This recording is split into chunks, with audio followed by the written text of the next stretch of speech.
Hey you guys! So for today's video, I'm gonna eat tilapia with bagoong and then yung aking leftover yesterday na tinapa and our kanon.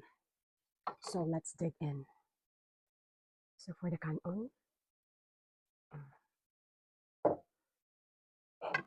luckily, na ako nakita ang tilapia gahapon sa Walmart kamong giadtuan.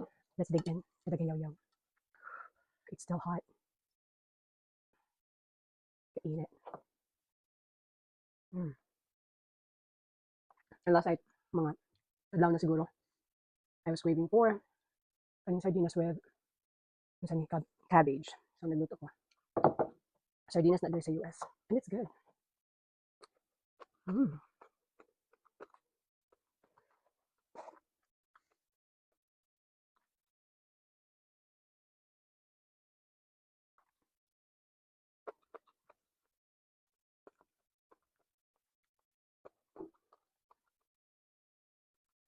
Gamit ang sausawan sa bagoong isda.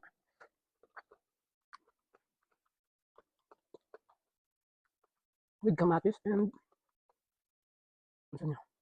sili. Tapos bombay.